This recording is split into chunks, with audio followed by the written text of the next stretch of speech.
그러면 북한 해킹 조직이 우리나라 방산기관에 침투해서 방산 분야 사이버 공격 피해를 준 사실을 알고 계십니까? 2024년에 2월 19일 합동 사이버 보안 성명 발표 내용입니다. 알고 계십니까? 얘기를 방첩사 그뿐만 아니라 아니 그 2, 4년 그때뿐만 아니라 지금도 많이 일어나고 있기 때문에 많이 일어나고 있죠. 네. 그럼 북한 해킹 조직이 방산기관에 침투해가지고 해킹을 하면은 서버 계정 정보를 절취한 다음에 서버에 무단 침투한다는 사실을 알고 계시죠? 네, 그런 기법도 있습니다. 그러면은 방첩사 정보보호 단장으로서는 서버에 지금 인지한 문제가 있다고 판단될 경우에는 어떤 일들을 해야 합니까? 지금 현재 실질적으로 우리가 이제 그 뭐 사이버 분야뿐이 아니라 뭐 암호, 전자파, 보안 모든 전 분야를 갖다가 그 정보 보호를 하고 있는데 그 악성 코드 분석을 통해서 어떤 침해 행위가 발생하면 군 관련 기관에 우리가 직접 조치하는 게 아니라 다 전파를 해줍니다. 이렇게 예를 들어서 어떤 새로운 기법으로 그 백신을 갖다가 우회해서 또 침투하는 그런 게 발견되면 그 해당 부대에 연락 줘가지고 그 차단할 수 있도록 그런 조치를 하고 있습니다. 2020년 코로나 시기인데요. 이 당시에 국정원이 북한 해킹 조직이 우리나라 방산기관의 내부 서버 침투를 많이 시도했고 중앙선거관리위원회에도 서버 침투를 시도했다는 내용을 알고 계십니까? 그 당시 몰랐습니다. 그럼 방첩사는 이와 관련해서 몰랐기 때문에 특별한 조치를 하지 않았다는 것인가요?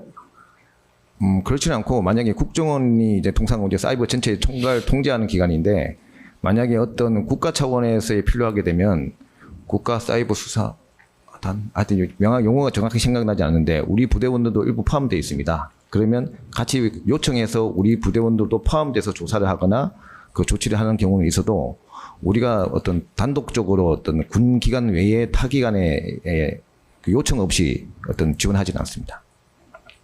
이상입니다. 예. 쌍방 뭐 더 물어보실 거 없으시죠? 한 가지만. 조재철 검사님. 그 증인께서 아까 증언을 하실 때 선관위가 민간 시설이라고 생각했다고 말씀하셨는데요. 그 민간의 의미가 증인 군인이시니까 군과 민간을 나눌 때 그 민간 시설을 말씀하시는 거죠? 예, 맞습니다. 예, 이상입니다. 예, 알겠습니다. 쌍방 뭐 더 물어보실 제가 한 개만. 피고인. 비상계엄이 선포돼가지고 군 아닌 비상계엄이 선포되면 군이 1차적으로 계엄법 7조 8조에 따라서 국가기관에 들어가서 기본적인 그 사무를 관장할 수가 있잖아요. 그거는 모르세요? 군 아닌 데는 계엄이 선포돼도 군이 못 간다고 생각하셨나? 한 번도 이렇게 비상계엄 관련된 법을 갖다가 찾아보지 않았는데 계엄상에서 어떤 특정한 상황이 발생할 때 군이 어떤 역할을 원래 더 할 수 있다는 거는 어느 정도 그 정도만 인지하고 있는 상황이고. 정확히 법규에 대한 적이 없으셨구나. 예, 우리가 왜냐하면 지금 현재 제가 이제 계속 해오던 정보보호단 임무 자체가 제가 계속 보안 쪽으로 했는데 보안에는 우리 방첩사 내에서도 예를 들어서 합동수사본부 같은 경우에는 소속 있는 수사단 같은 경우에는 예를 들어서 어떤 비상계엄이나 그런 관련법에 관련돼서 업무를 수행하기 때문에 평상시에 많이 아마 볼 수 있긴 하겠지만 우리 보안 쪽 파트는 대부분 다 어떤 정보보호 지침이라든지 어떤 보안 규정 이쪽에 의해서 대부분 다 임무가 수행되기 때문에 솔직히 우리는 전시가 되더라도 아예 그쪽 파트의 업무를 수행하지 않기 때문에 별로 볼 기회가 없었습니다. 근데 이제 북한에 예를 들어서 라자루스라든가 뭐 김숙희라든가 이런 해킹 조직들이 많이 있잖아요. 예. 이런 조직들이 우리나라 뭐 행안부나 또 뭐 사법기관, 뭐 선관위, 뭐 외교부 이런 데 막 침투하는 건 언론에서 보셨죠? 예. 그러면 그런 거는 이제 국정원이 조사를 하잖아요. 예, 맞습니다. 근데 이제 방첩사 정보보호단은 이제 군과 방산업체 위주로 하지만 이게 해킹 주체가 라자루스라든가 김숙희라든가 이런 조직이면은 그런 거는 국정원하고 국정원에서 예를 들어서 북한의 어느 해킹 조직이 정부기관을 침투했다 하더라도 그 조직이 또 방산업체나 군을 침투할 수도 있기 때문에 그 국정원에서 어떤 발표한 보도자료라든지 또는 뭐 정보보호단이나 이런 사이버 보안 업무에 방첩사에서 근무를 하고 있으면은 이게 지금 2023년에 아주 대대적으로 국정원이 조사를 했단 말이에요.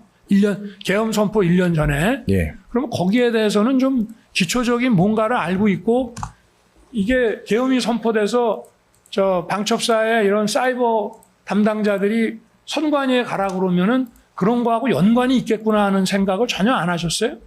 군 시설이 아니기 때문에 가는 게 불법이라고 생각하셨습니까?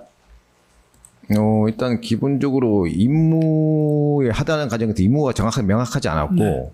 그렇기 때문에 이게 그 어떤 그 임무 수행에 대한 어떤 위법성을 갖다가 계속 아니 여기 제기한 아까 거고 보면은 왜 예. 북한 관련된 다만 방첩사에 시켰기 때문에 네.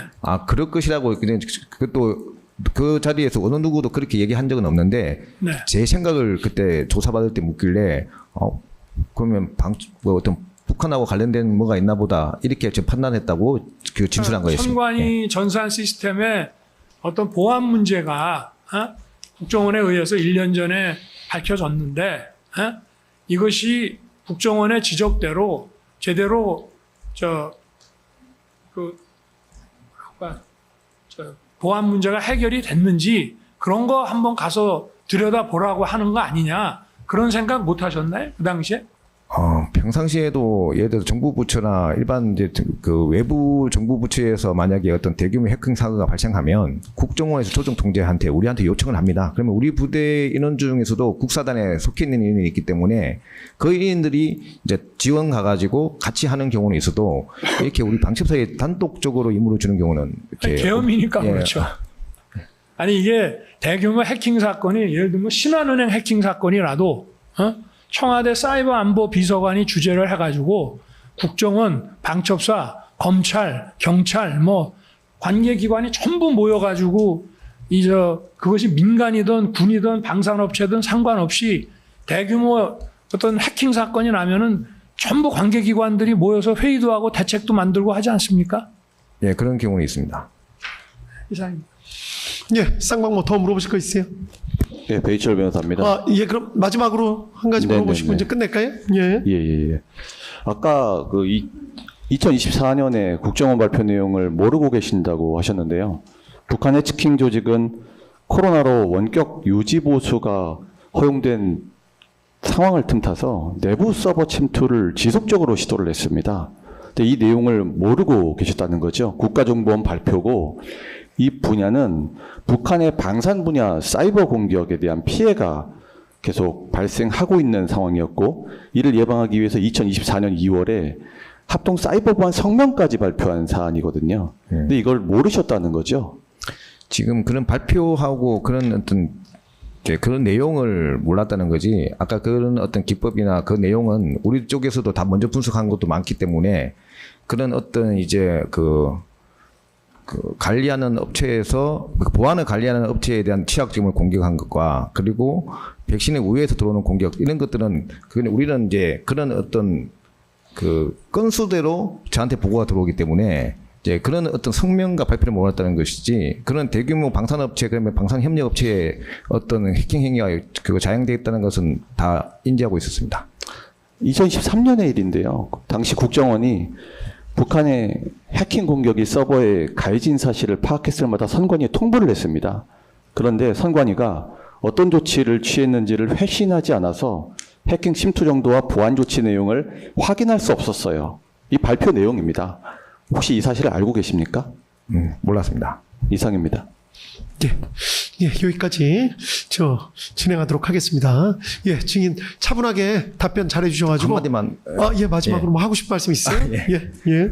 아니 지금 방첩사에서 일단 승관이 임무에 일단 그 투입됐던 인원들이 어떻게 보면 다른 부대들보다 훨씬 더 많이 곤욕스럽게 좀 처우를 받고 있는데 우리가 그 한 가지 좀 알아줬으면 하는 것은 방첩사에서 승관이 임무를 수행하지 않은 것은 어떤 단순하게 수행을 소극적으로 수행을 했거나 지연 출발에 의해서 기인한 것이 아니고 일처장이 임무를 하다 할 때 그게 임무를 수행받는 거기에 있던 실장들이 전부 다 위법성과 문제점을 제기하여서 그래서 법무 검토를 하도록 하고 그리고 이로 인해서 최초의 그 승관이 확보라는 임무가 이동은 하되 절대 들어가지 말라고 변경시킨 상황입니다. 이렇게 이는 그 군인은 기본적으로 상명하복의 근간으로 하는 군인 신분 상황으로서 그 나름대로 가장 최선의 민주적이고 적법한 절차에 의해서 우리는 꽤 적극적으로 저지 및 지연한 상황이지. 그래도 그렇게 판단해 주시면 감사하겠습니다. 예, 알겠습니다. 아유, 그 저 마지막 말씀까지 뭐 하시느라고 고생하셨고.